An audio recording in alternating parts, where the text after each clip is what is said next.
नमस्कार, आप देख रहे हैं डेन न्यूज खबरें आप तक। मैं हूं आपके साथ शारदा झा। आप तमाम दर्शकों का स्वागत है। बुलेटिन की शुरुआत से पहले नजर डालते हैं आज की हेडलाइंस पर।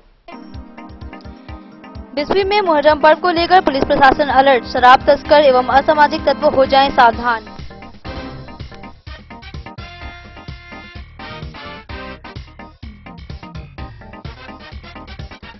जयनगर के सिलरा हाई स्कूल में व्यवस्था को लेकर छात्रों ने किया स्कूल में प्रदर्शन।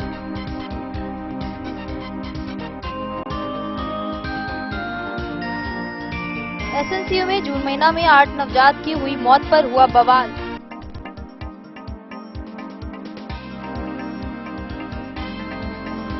जयनगर के बेला गांव में मारपीट के मामले में महिला समेत 9 लोग हुए घायल।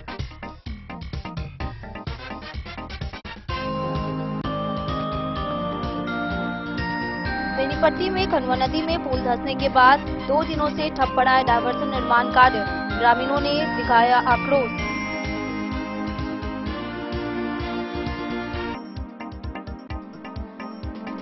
जयनगर बालिका उच्च विद्यालय में छात्रों को महिला डेस्क को लेकर किया गया जागरूक।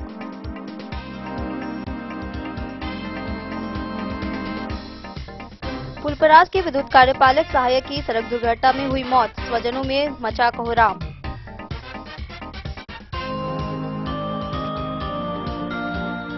और बेनीपट्टी के ब्रह्मपुरा पंचायत के 3 बच्चों ने सेक की परीक्षा पास कर बढ़ाया पंचायत का सम्मान।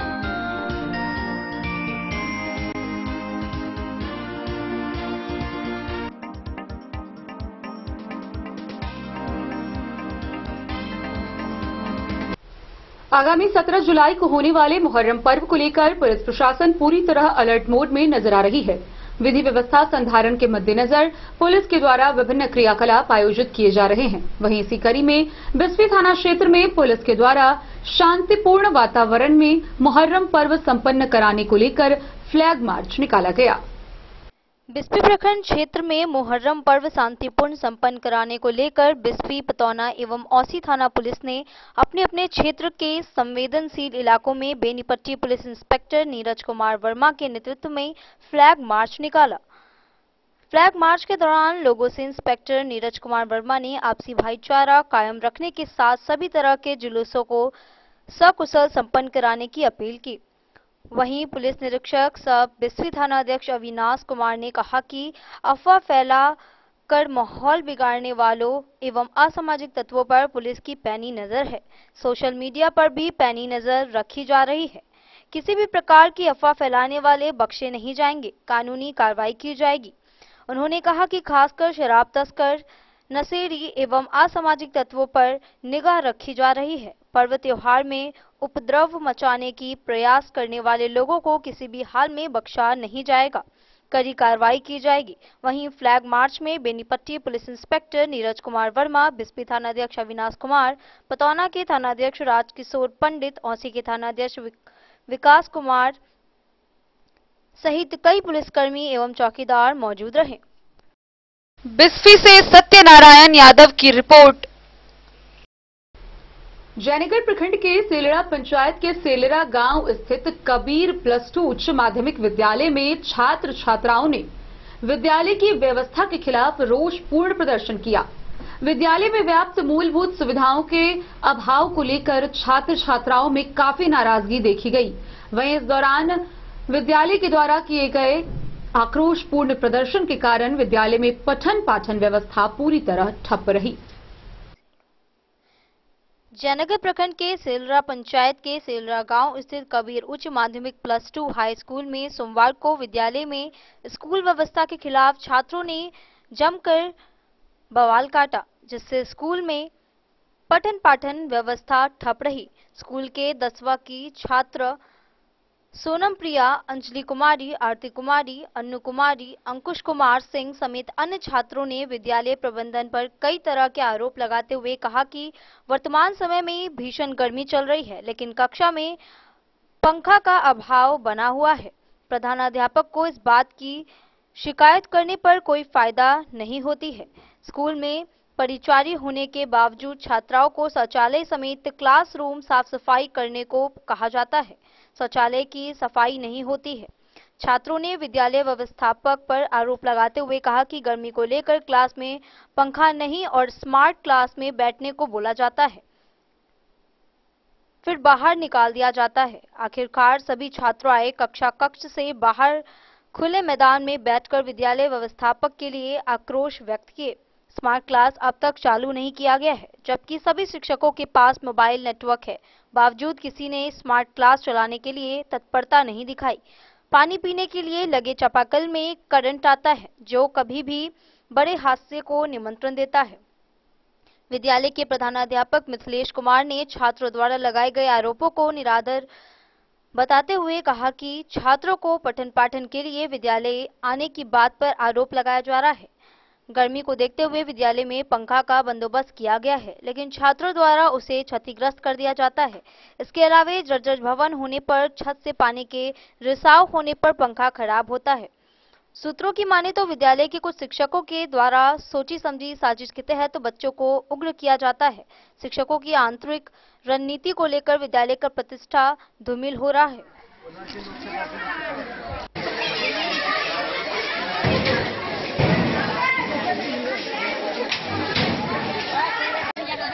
गमछा बाहर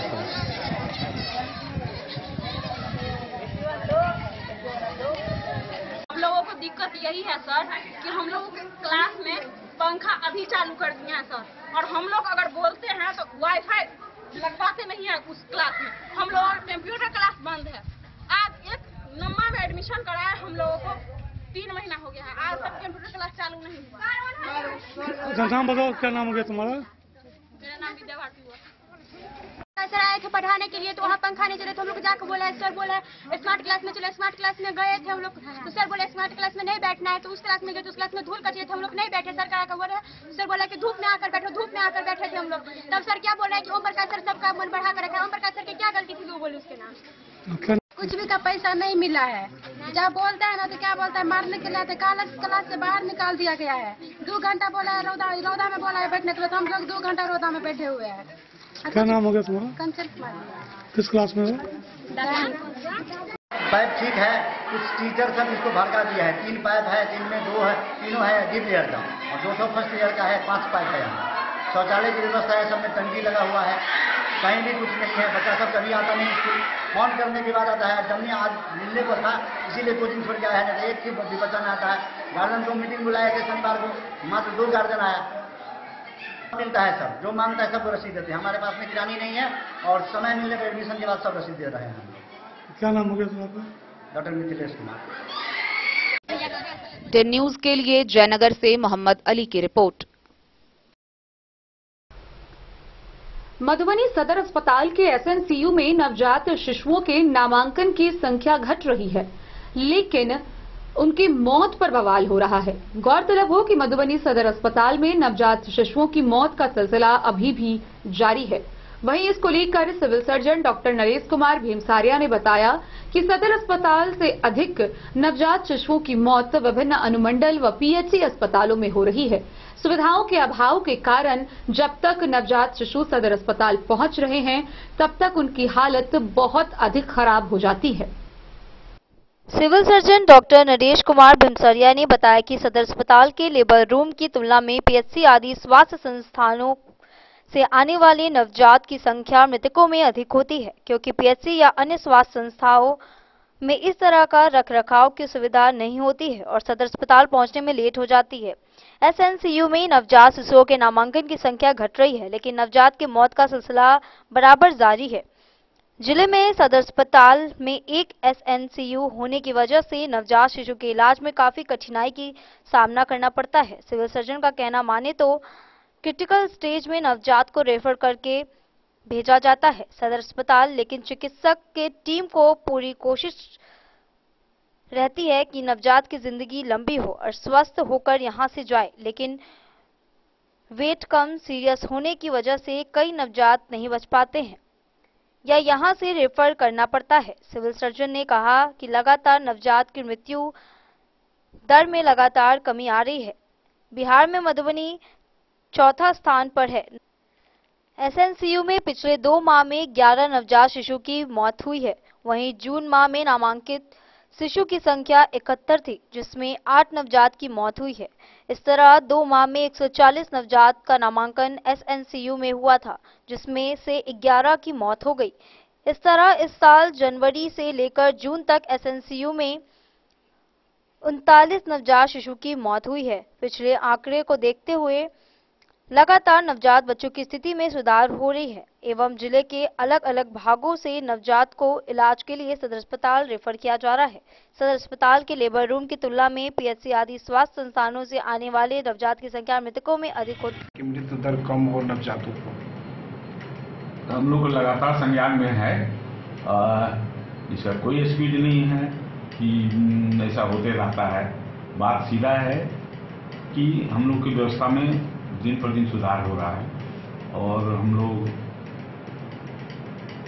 लगातार अच्छा काम कर रहे हैं। इसका रिकॉग्निशन भी हो रहा है। अभी दिल्ली पटना में बैठक हुई थी, उसमें भी हुआ था। बिहार में हम लोग चौथे पोजीशन पे हैं मृत्यु दर में। मृत्यु दर की रेशियो में चौथा स्थान है यहाँ पर।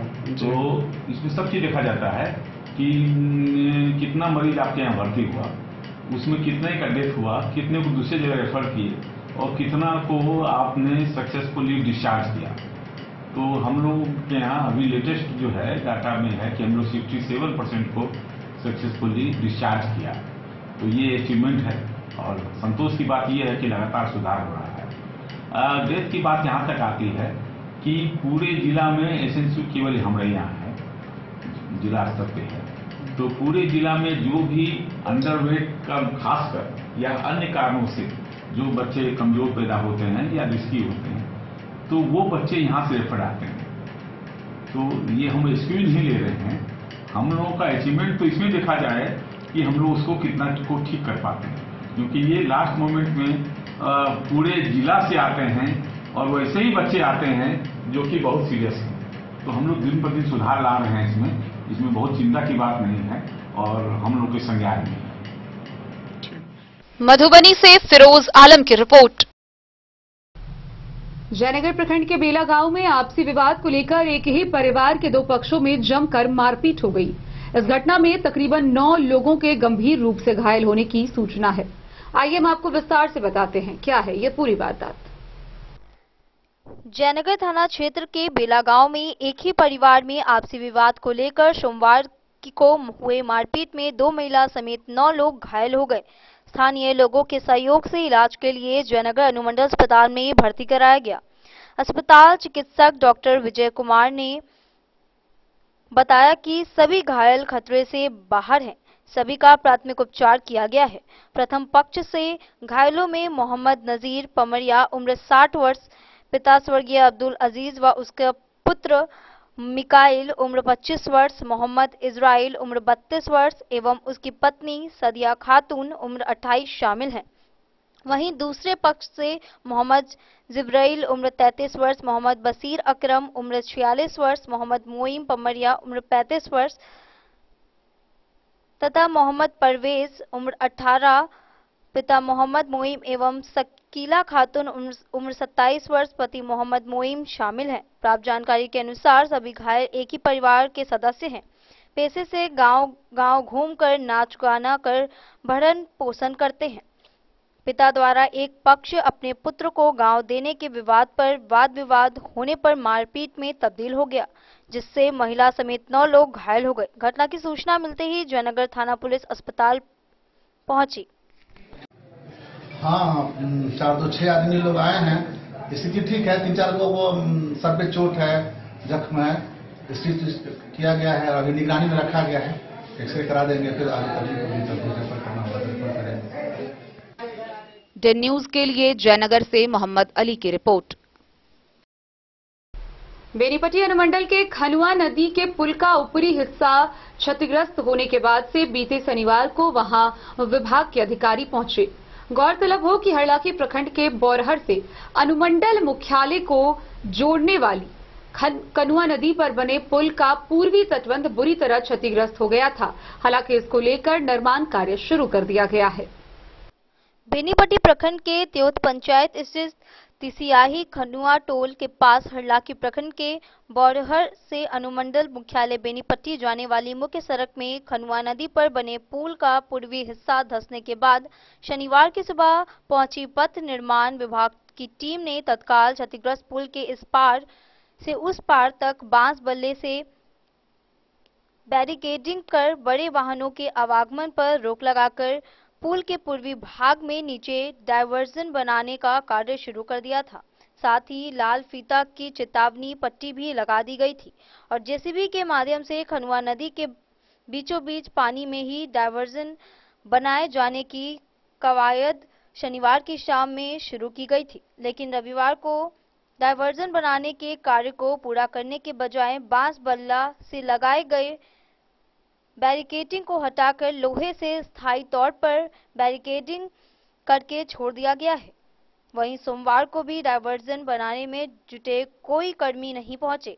इस तरह पिछले 2 दिनों से डायवर्जन बनाने का कार्य भी ठप पड़ा हुआ है। इस संबंध में ग्रामीण आरके निराला, संजीत कुमार निराला, रोशन कुमार महतो, अशोक महतो, भुवनेश्वर महतो सहित अन्य ने बताया कि वर्ष 2024 में चालू हुए इस पुल के महज 10 वर्ष में ही क्षतिग्रस्त होने से कई सवाल उठने शुरू हो गए हैं। एक ओर जहां बीच नदी में पानी में डायवर्जन बनाने के बाद भी बस और ट्रक जैसे भारी वाहनों के आवागमन करने पर डायवर्जन धंसने का खतरा बना रहेगा, वहीं दूसरी ओर क्रैक हुए बीम से सटे पूरब भाग में ही डायवर्जन बनाए जाने से आवाजाही के क्रम में आवाजाही कर रहे वाहनों पर पुल के धंसे हुए भाग को टूटकर गिरने की आशंका बनी रहेगी। बताते चले कि करोड़ों रुपए की लागत से बने इस पुल के पूर्वी भाग का स्लैब बीम क्रैक को हो जाने के कारण पुल का पूर्वी हिस्सा धंसने लगा है, जिसके कारण पूर्वी भाग के क्रैक हुए स्लैब बीम के ऊपर में बने रेलिंग भी क्षतिग्रस्त हो गई है। पथ निर्माण विभाग की टीम द्वारा क्षतिग्रस्त पुल के दूसरे किनारे में बांस बल्ले के साथ लाल फीता की चेतावनी पट्टी लगा दी गई थी ताकि राहगीर धंसे हुए भाग की ओर से आवाजाही नहीं कर सके। हालांकि क्षतिग्रस्त पुल के चेतावनी पट्टी के बगल से ही आवाजाही कर रहे पांव पैदल लोगों और बाइक सवारों के लिए भी खतरे की संभावना बनी हुई है और बड़े वाहनों के लिए खासकर हरलाकी प्रखंड के लोगों का बेनीपट्टी अनुमंडल मुख्यालय से सड़क संपर्क भंग होने की स्थिति बनती दिख रही है, जिससे करीब 2 से 2.5 लाख की आबादी प्रभावित होती नजर आ रही है। लिहाजा संबंधित विभाग युद्ध स्तर पर तत्काल डायवर्जन बनाकर यातायात सुचारू करने की प्रक्रिया में जुटी थी, लेकिन पिछले 2 दिनों से डायवर्जन मामले में कोई खास प्रगति नहीं दिख रही है। वहीं पुल से कोई बड़े वाहनों का आवाजाही न हो सके, इसके लिए प्रशासन के द्वारा बेनीपट्टी थाना के चौकीदार सोनफी पासवान की वहां प्रतिनियुक्ति कर दी है। इस बाबत पीडब्ल्यूडी के कार्यपालक अभियंता कुमार अभिषेक ने बताया कि सतर्कता के तौर पर फिलहाल बेनीपट्टी, बौरहर व तिसियाही में पुल का गर्डर क्षतिग्रस्त होने का सूचना पट लगातार लगाकर जल्द से जल्द डायवर्जन बनवाकर तत्काल यातायात चालू करने का प्रयास किया जा रहा है। उधर लगातार पुलों के धंसने और टूटने के मामले सामने आते ही जितनी मुंह उतनी तरह की बात वाली कहावत भी चरितार्थ होती नजर आ रही है। बेनीपट्टी से विनोद कुमार की रिपोर्ट। खबरों का सिलसिला जारी रहेगा। जल्द ही लौटेंगे एक छोटे से ब्रेक के बाद। आप बने रहिए हमारे साथ। लाल बाबू प्रसाद एंड सन्स, संकट चौक, बैंक ऑफ इंडिया के बगल में, मधुबनी। इस शादी सीजन सिर्फ हमारे साथ खरीदे और पाएं 100% एक्सचेंज वैल्यू। आप सोने चांदी या हीरे के आभूषणों की तलाश में हैं तो हमारे ज्वेलरी शॉप में मिलेंगे आपको हर तरह के आभूषण बेहद किफायती दामों पर। हर अवसर के लिए आभूषण आपके बजट में। लाल बाबू प्रसाद एंड सन्स, संकट चौक, बैंक ऑफ इंडिया के बगल में, मधुबनी। नए और शानदार स्टॉक के साथ अब हर रिश्ते को करे और भी सुंदर। लाल बाबू प्रसाद एंड सन्स, संकट चौक, बैंक ऑफ इंडिया के बगल में, मधुबनी। हमारे सभी गोल्ड ज्वेलरी शॉप पर HUID है मौजूद।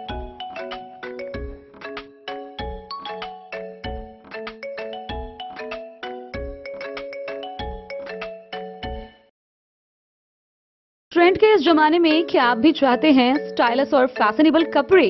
क्या आप अपने लुक को अपग्रेड करना चाहते हैं? अगर हाँ, तो आज ही आएं Bombay fashion readymade sari showroom. हमारे पास पुरुषों, महिलाओं और बच्चों के लिए है नए से नए फैशन ट्रेंड में कपड़े और एक्सेसरीज का लार्ज कलेक्शन। आपके बजट और हर अवसर के लिए खास, चाहे काम के लिए हो नए आउटफिट की तलाश या पार्टी के लिए ड्रेस या किसी खास अवसर के लिए सूट, सलवार और साड़ी, हमारे पास है हर एक ब्रांड। क्रिम्सन क्लब, मुफ्ती, टर्टल और किलर के SIS स्टोर्स। इसके अलावा रेमंड, स्पार्की, जॉकी, लक्ष्मीपति, मान्यवर, ब्लैकबेरी, नवाब पार्कर जैसे बड़े ब्रांड। तो देर किस बात की, आज ही आए बॉम्बे फैशन साड़ी एवं रेडीमेड शोरूम। हमारा पता है महिला कॉलेज रोड, मधुबनी।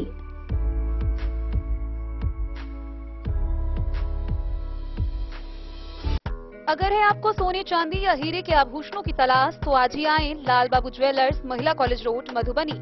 मिथिलांचल में 100 वर्ष से अधिक की विरासत और आपकी सेवा में हर आभूषण पर हॉलमार्क उपलब्ध है। हर अवसर के लिए आभूषण, शादी हो, पार्टी हो, त्योहार हो, आपके बजट में और आपके डिजाइन के अनुसार। तो आज ही हमारी ज्वेलरी शॉप पर आएं और अपने प्रियजनों के लिए खरीदें खूबसूरत आभूषण।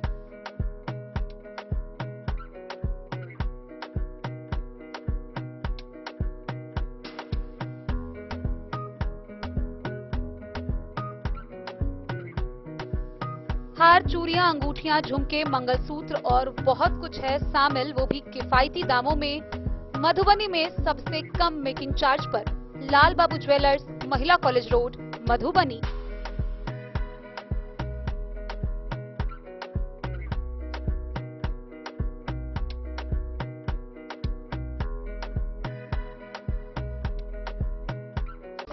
ज्वेलरी हाउस स्वर्णश्री, सोने की शुद्धता मापने वाला यंत्र कैरेटोमीटर यहाँ उपलब्ध है, क्योंकि सोने की शुद्धता और आपके विश्वास के साथ कोई समझौता नहीं।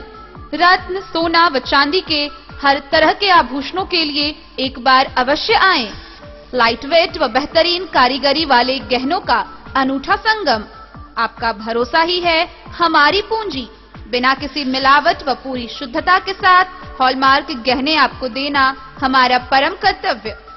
तो देर किस बात की, अपने मनपसंद गहनों की खरीदारी के लिए आज ही आए। पता याद रखें, ज्वेलरी हाउस स्वर्णश्री, बड़ा बाजार, मधुबनी। सरकार द्वारा महिला सशक्तिकरण को बढ़ावा देना और महिलाओं को आत्मनिर्भर बनाने के उद्देश्य से सभी थाना में हेल्प डेस्क की स्थापना की गई है। वहीं जयनगर के उच्च विद्यालय में इस महिला हेल्प डेस्क के बारे में छात्राओं को जागरूक किया गया। सरकार द्वारा महिला सशक्तिकरण को बढ़ावा देने और महिलाओं को आत्मनिर्भर बनाने के लिए थाने में स्थापित महिला हेल्प डेस्क बनाया गया है। पुलिस मुख्यालय के निर्देश पर जयनगर थाना पुलिस के सहयोग से अनुमंडल मुख्यालय के जमुनाधर रुंगटा बालिका +2 हाई स्कूल में सोमवार को अनुमंडल पुलिस पदाधिकारी विप्लव कुमार के नेतृत्व में महिला हेल्प डेस्क और नए कानून को लेकर स्कूली छात्राओं को जागरूक किया गया। छात्रों को पुलिस पदाधिकारी व महिला पुलिस पदाधिकारी द्वारा महिलाओं का कर्तव्य, योगदान और उसके लिए बनाए गए कानून संबंधित बिंदुओं पर विस्तार पूर्वक जानकारी दी गई। जागरूकता अभियान में थानाध्यक्ष सह प्रशिक्षु DSP अंकुर कुमार, अपर थानाध्यक्ष गोपाल कृष्ण, PSI हीरामणि व मोनिका कुमारी, विद्यालय के प्रधानाध्यापक प्रदीप कुमार झा, डॉक्टर सिद्धि कुमार झा समेत अन्य लोग मौजूद थे। कार्यक्रम में उपस्थित छात्राओं को SDPO ने कहा कि आपकी सुरक्षा हमारी पहली प्राथमिकता है। महिलाओं को डरने की जरूरत नहीं है। सरकार ने सभी थाने में महिला हेल्प डेस्क बनाया है, जहां आपके फरियाद को सुना जा सकता है। इसके अलावा उन्होंने नए कानून की जानकारी दी। प्रशिक्षु DSP अंकुर कुमार ने कहा कि नए कानून में बहुत कुछ का बदलाव हुआ है।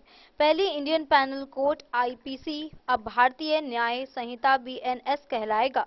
PSI हीरामणि व मोनिका कुमारी ने छात्रों को उनके अधिकार और एक भारतीय नागरिक होने के कारण उनके कर्तव्यों को लेकर विस्तृत जानकारी देते हुए जागरूक किया। उन्होंने कहा कि देश में विभिन्न प्रकार के अपराध के लिए कई कानून बनाए गए हैं। उसका पालन करने के लिए हमारे पास न्यायपालिका और प्रशासन और पुलिस है। कानून का उल्लंघन होने पर उसके खिलाफ आवाज उठाने वालों की कमी है। कुछ महिलाएं और अपने परिवार का नाम खराब होने से डरती हैं। सरकार ने महिलाओं को सशक्त और मजबूत बनाने के लिए महिला हेल्प डेस्क बनाया है। महिलाओं पर अत्याचार या घटना दुर्घटना को लेकर महिला हेल्प डेस्क के नंबर पर सूचित किया जा सकता है। देश के अंदर अधिकतर महिलाएं अपने अधिकार के बारे में नहीं समझती हैं। जागरूकता अभियान के तहत कई छात्राओं ने स्कूल जाते समय छेड़खानी और किसी तरह की कोई परेशानी होने को लेकर अपनी विचार रखी, जिसको लेकर उपस्थित पुलिस पदाधिकारियों ने सवाल के जवाब में समझाया। डन न्यूज के लिए जयनगर से मोहम्मद अली की रिपोर्ट। बीते रविवार की देर शाम खुटौना प्रखंड के SH 51 पर 3 बाइकों की आपसी भिड़ंत में फुलपरास के विद्युत कार्यपालक सहायक की मौत हो गई। इस मौत के बाद से पूरे क्षेत्र में कोहराम मच गया। वहीं अगली सुबह उनका पोस्टमार्टम के बाद घर पे शव पहुंचने के बाद परिजनों में चीख पुकार मच गई। लौकहा थाना क्षेत्र के पहाड़ी टोल में सड़क SH 51 पर रविवार की देर शाम घटित सड़क दुर्घटना में फूलपरास के विद्युत कार्यपालक सहायक की मौत मामले में पोस्टमार्टम के बाद सोमवार को शव का उनके पैतृक गांव में पहुंचने से ही स्वजनों में कोहराम मच गया। बताते चले कि बीते रविवार की देर शाम कार्यपालक सहायक आम लेकर लौकहा के रास्ते फूलपरास जा रहे थे, तभी पहाड़ी टोल के समीप खुटौना से आ रहे मधु कुमार एवं विपिन शाह की बाइक से जबरदस्त भिड़ंत हो गई। घायल सभी को खुटौना CHC ले जाया गया, जहां चिकित्सक ने कार्यपालक सहायक मनोज कुमार सिंह को मृत घोषित कर दिया, तो वहीं घायल मधु कुमार को दरभंगा रेफर कर दिया। प्रत्यक्षदर्शियों के अनुसार मधु कुमार व मनोज कुमार के बाइक की भिड़ंत हुई, जबकि खुटौना निवासी विपिन शाह ने पीछे से ठोकर मार दी। मृतक अपने पीछे पत्नी अंजू देवी के अलावा 2 लड़के एवं 1 लड़की को छोड़ गया है, जिसमें 13 वर्षीय प्रिंस कुमार, 10 वर्षीय सनिका प्रिया तथा 7 वर्षीय आयुष राज शामिल हैं। अंतिम संस्कार में कार्यपालक अभियंता रमेश कुमार, सहायक विद्युत अभियंता शिवम कुमार, सहायक विद्युत अभियंता मोहम्मद रिजवान अहमद तथा अन्य लोग शामिल थे। कार्यपालक अभियंता रमेश कुमार ने कहा कि मृतक का कार्यकाल फूलपरास विद्युत कार्यालय में बहुत ही सराहनीय रहा है और विद्युत परिवार में सभी शोकाकुल हैं और बड़े पैमाने पर उनके जाने से क्षति हुई है। खबर संकलन किए जाने तक लौकहा थाने में प्राथमिकी दर्ज नहीं कराई गई है।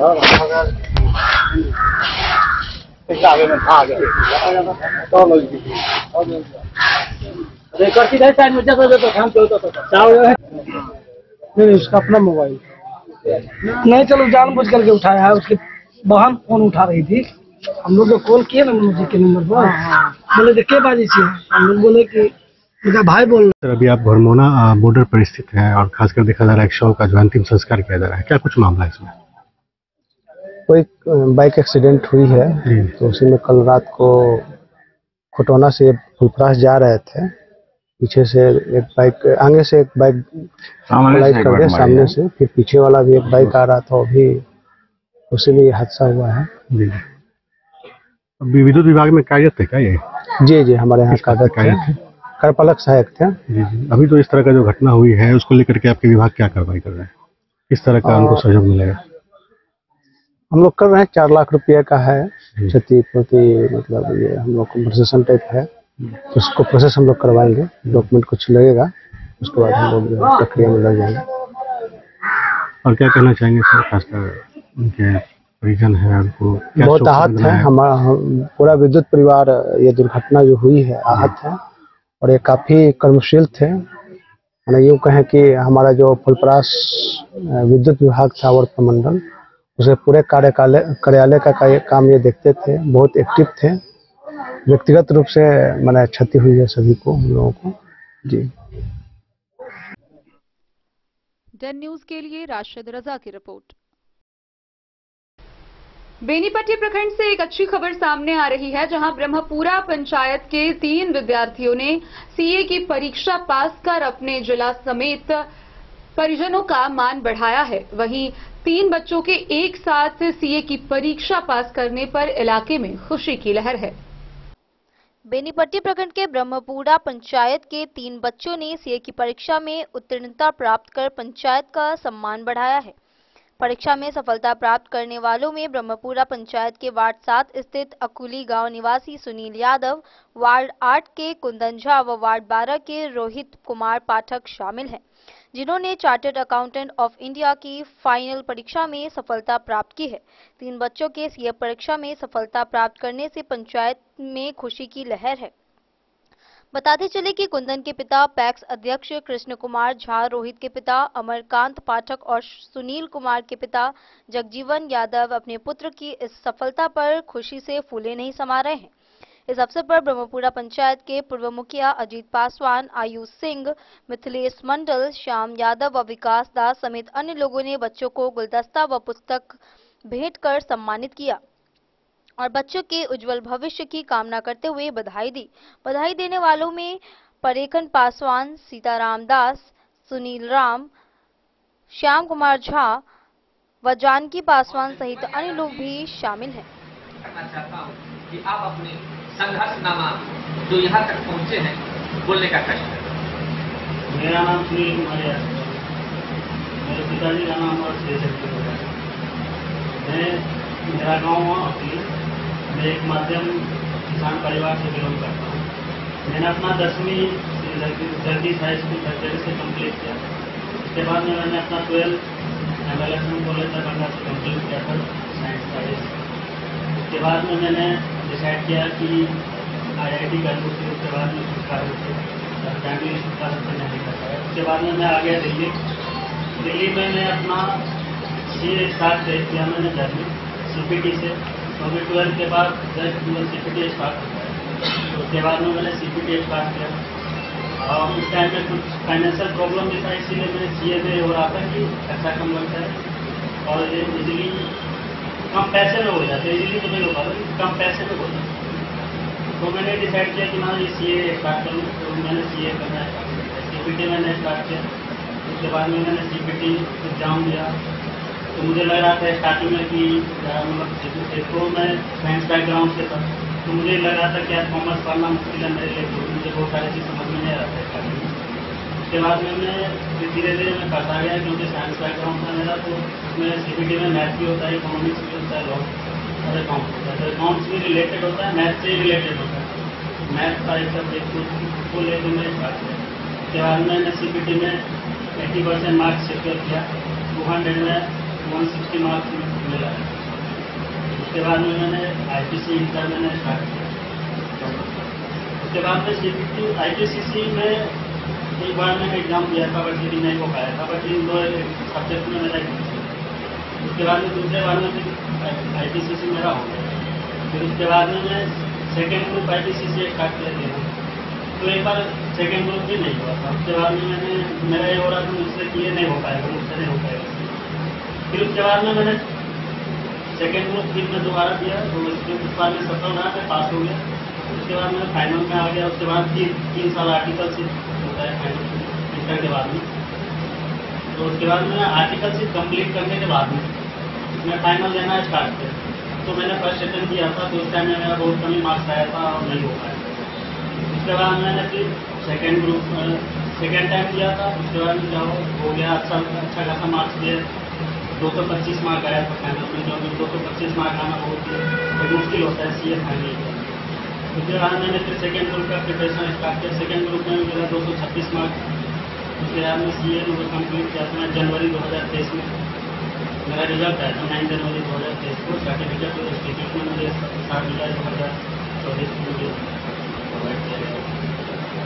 और उसके बाद मैंने इसी जर्नी में बहुत सारे मैं फाइनेंशियल प्रॉब्लम पे जाना पड़ा। कभी कभार लगता था CA जॉब करना स्टार्ट कर दूँ, क्योंकि फाइनेंशियल बैकग्राउंड इतना अच्छा था नहीं। एक किसान फैमिली के बच्चे होते हैं, वहाँ पे दिल्ली में रहते 10,000 15,000 रुपया देना खर्चा करना थोड़ा मुश्किल हो जाता है। तो उसके बाद भी मुझको लग रहा था कभी कभार कि यार मैं CA छोड़ दूँ, क्योंकि मैं क्यों ज्वाइन कर लिया था, क्योंकि टाइम भी लगता है, 6 से 7 साल लग जाता है नॉर्मली। तो स्टार्टिंग में मुझे लग रहा था कि यार मैं क्यों ज्वाइन कर लिया। लेकिन एक बात है कि मैं पास इसी बीच में मैंने जब आर्टिकल से स्टार्ट किया तो मैं 4-5 साल गाँव में। उसके बाद में एक बार रिजल्ट आ गया। उसके बाद में फिर मैं गाँव गया। गाँव के लोग सभी कभी कभार होता था क्या कर लिया, नहीं हो पाएगा। उसके बाद में यहाँ तक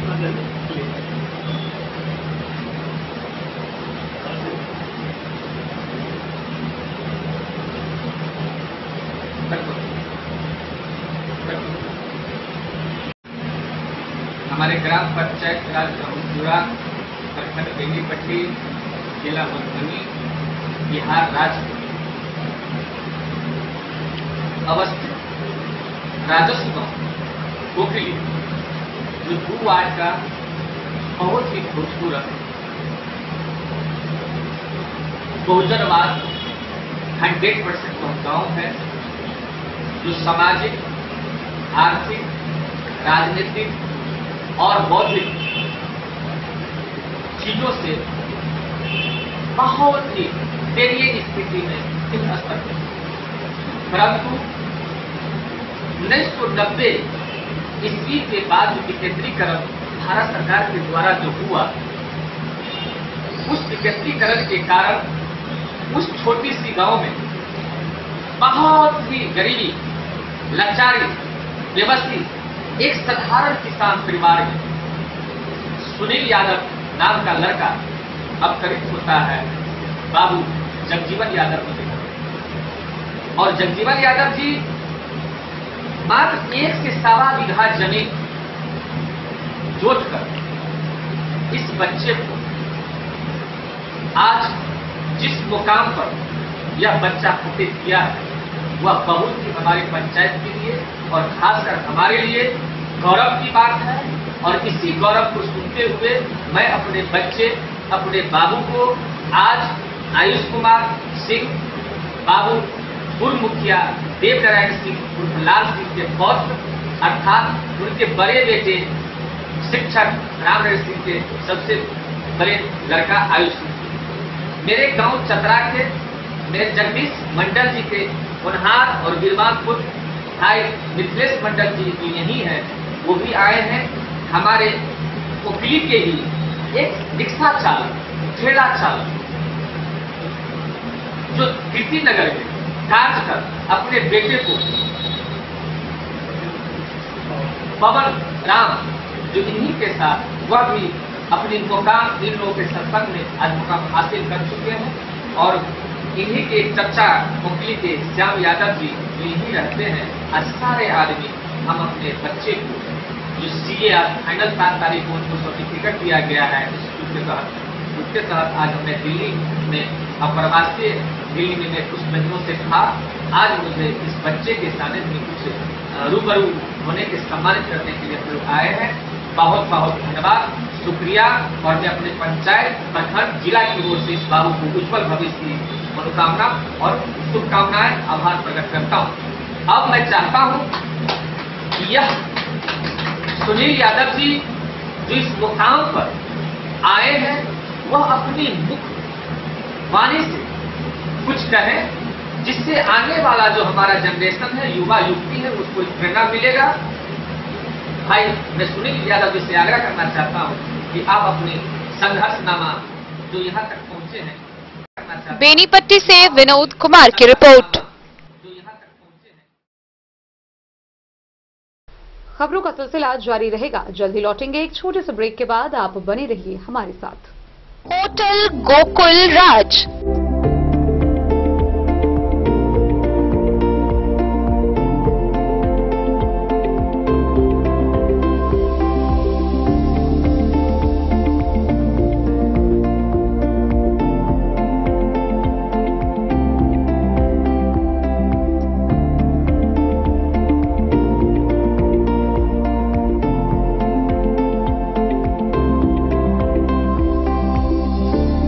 शहर के भीड़ भाड़ से दूर शांति और सुकून से भरे वातावरण में मधुबनी शहर के लहरियागंज वार्ड नंबर 1 में पूरे मिथिलांचल क्षेत्र का सबसे भव्य होटल होटल गोकुल राज 4 मंजिला इमारत की इस होटल में है 4 बड़े बड़े बैंकेट हॉल, रिंग सेरेमनी, शादी, मीटिंग या पार्टी, हर एक आयोजन के लिए अलग से हॉल की व्यवस्था, रेस्टोरेंट की व्यवस्था जहां एक से बढ़कर एक लजीज व्यंजनों का मिलेगा संगम और रहने का उचित प्रबंध, suite room, AC room, non AC room से सुसज्जित होटल जहां लिफ्ट की भी है व्यवस्था, पार्किंग का पूरा इंतजाम। तो आइए और जिंदगी में खुशियों से भरी यादें शामिल करिए। होटल गोकुल राज मधुबनी में आप लोगों का स्वागत है। होटल गोकुल राज, लहरियागंज, वार्ड नंबर 1, मधुबनी। शुभ शगुन वाटिका मैरिज गार्डन मधुबनी शहर के बीचों बीच बाबू साहेब चौक पर आपकी सुविधा अनुसार आकर्षक और भव्य मैरिज गार्डन शगुन वाटिका विवाह भवन। रिंग सेरेमनी हो या हो शादी, छोटा बड़ा पारिवारिक समारोह हो या हो कोई उत्सव या पार्टी, शगुन वाटिका मैरिज गार्डन दे रहा है आपको सबसे बेहतरीन सेवा। बुकिंग के लिए संपर्क करें गणपति टेंट हाउस, पुराना LIC कैंपस, खादी भंडार, मधुबनी। संपर्क सूत्र 7903625254। विवेकानंद मिशन विद्यापीठ शिक्षा के क्षेत्र में एक नया आयाम अब छोटे बच्चों के लिए भी आधुनिक सुविधाओं के साथ उपलब्ध। विवेकानंद मिशन विद्यापीठ जूनियर, जहां क्लास प्री नर्सरी से 5th स्टैंडर्ड तक के बच्चों का एडमिशन प्रारंभ है। अगर आप भी चाहते हैं अपने बच्चों का शिक्षा के क्षेत्र में बेहतर विकास, तो विवेकानंद मिशन विद्यापीठ जूनियर है आपके लिए तैयार। 2.5 से 10 वर्षों के बच्चों के लिए आपको मिलेगा आधुनिक सुविधाओं के साथ एक बेहतर शिक्षा का माहौल। CBSE बेस्ड करिकुलम सिलेबस के साथ साथ स्टूडेंट्स होंगे art and craft, game and sports और कल्चरल एक्टिविटीज में अव्वल। इंग्लिश मीडियम के माहौल के बीच स्टूडेंट्स बनेंगे स्मार्ट, जहां किताबी ज्ञान के साथ साथ हर क्षेत्र में स्टूडेंट्स होंगे अवेयर। हॉबीज और इंटरेस्ट को मिलेगी प्राथमिकता। तो आइए और अपने बच्चों के बेहतर भविष्य के लिए आज ही नामांकन करवाइए। Vivekananda mission Vidyapeeth junior. हमारा पता है तिरहुत कॉलोनी, नगर परिषद, main road, ward number 21, Madhubani.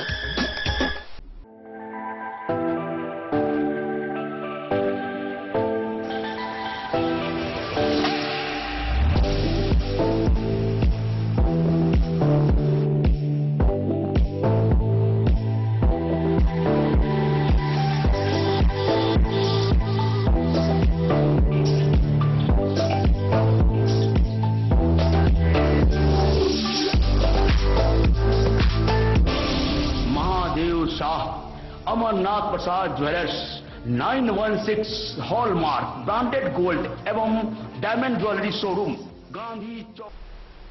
बीते 2 दिनों से नेपाल जल अधिग्रहण क्षेत्रों में भारी बारिश के कारण खुटाना प्रखंड के लौकहा भुतही बलान नदी परिसर में नदी के जलस्तर में वृद्धि देखने को मिली है। वहीं इसके कारण तटबंध पर सिरे से कटाव होना शुरू हो गया है। नेपाल के जल अधिग्रहण क्षेत्रों में बीते 2 सप्ताह से हो रही भारी वर्षा के कारण भारत नेपाल सीमा से सटे खुटाना प्रखंड के लौकहा भुतही बलान नदी के जलस्तर में आई वृद्धि से नदी के तटबंध के पूर्वी उत्तरी छोर पर जमीन का कटाव व धंसना गिरना तेज हो गया है।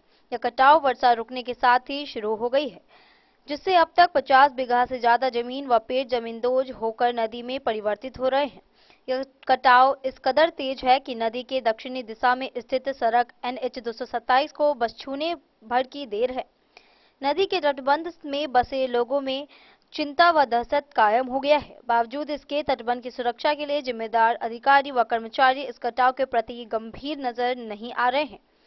नदी के पूर्वी भाग में बसे गांव लक्ष्मीपुर, मझौरा, बंदरझुल्ली, नारायणपुर तथा बलानपट्टी के लोगों द्वारा नदी के पूर्वी उत्तरी भाग में कटावन विरोधी कार्य अविलंब कराए जाने की मांग की है। लक्ष्मीपुर निवासी ज्ञानी जैल सिंह ने बताया कि समय रहते तटबंध की सुरक्षा का पुख्ता इंतजाम नहीं किए गए तो हालात बद से बदतर हो सकता है।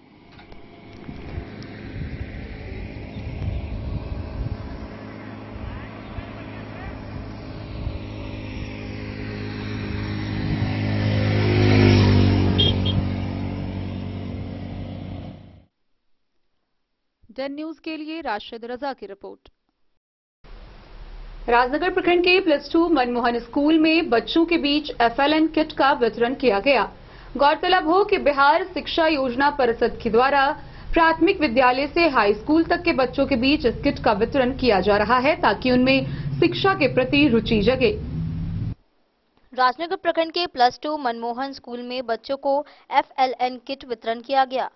बिहार शिक्षा परियोजना परिषद की ओर से उपलब्ध कराया गया, जहां प्राथमिक से लेकर मध्य विद्यालय एवं हाई स्कूल में बच्चों के बीच किट वितरण हुआ। प्रखंड परियोजना प्रबंधक रंजीत कुमार एवं प्रधानाध्यापक के हाथों वर्ग 1 को bag, water bottle, colour, slate, pencil एवं वर्ग 2, 3, 4, 5 को टेक्स्ट बुक के साथ पेंसिल, पेन, कलर बुक दिया गया। साथ ही वर्ग 9, 10, 11, 12 को किट में dictionary, reasoning book, GK, graph, अन्य सामग्री सभी बच्चों को दिया गया। वहीं FLN किट वितरण से बच्चों में खुशी देखने को मिली। BPM रंजीत कुमार ने बच्चों को किट का प्रयोग तथा डेली उपयोग के बारे में विस्तार बताया तथा मोटिवेट किया कि बच्चों को प्रतिदिन स्कूल आने के साथ साथ हर एक एक्टिविटी में भाग लेने को कहा। साथ ही उन्होंने किट लेकर लाने के लिए बच्चों को प्रेरित किया। इसके उपयोग से आने वाले समय में बिहार सरकार का शिक्षा के नए आयाम, नई पहचान का सपना सच होगा। संकुल क्षेत्र के 3 विद्यालयों के लिए किट दिया गया, जिसमें USH Raghopur, USH Mangrauni, +2 Manmohan school Rajnagar तथा अन्य में वितरण किया जाएगा। राजनगर से सुजीत गुप्ता की रिपोर्ट। बिहार राज्य के पूर्व पशुपालन मंत्री राजकुमार महासेठ की 6वीं पुण्यतिथि पर मधुबनी शहर स्थित गिलेशन स्थित उनके आवास पर श्रद्धांजलि कार्यक्रम का आयोजन किया गया। इस दौरान उनकी पुण्यतिथि पर उनके तैलचित्र पर माल्यार्पण अर्पित की गई। राज्य के पूर्व पशुपालन मंत्री राजकुमार महासेठ की 6वीं पुण्यतिथि पर शहर के गिलेशन बाजार स्थित उनके आवासीय परिसर में श्रद्धांजलि सभा आयोजित की गई। लोगों ने उनके चित्र पर पुष्पांजलि अर्पित कर अपने उद्गार व्यक्त किया। श्रद्धांजलि सभा को संबोधित करते हुए वक्ताओं ने कहा कि समाज के हर एक वर्गों के लिए पूर्व पशुपालन मंत्री राजकुमार महासेठ का जीवन ही एक संदेश है। शहर में पूर्व मंत्री राजकुमार महासेठ की प्रतिमा स्थापित करने की पहल की जाएगी। पूर्व मंत्री का सामाजिक व राजनीतिक जीवन काफी संघर्षपूर्ण रहा है। पूर्व मंत्री दलगत राजनीति से ऊपर उठकर लोगों की मदद के लिए सदैव आगे करते थे।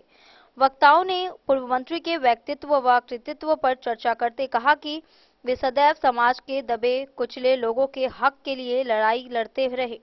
उनके जीवन से सीख लेने की जरूरत है।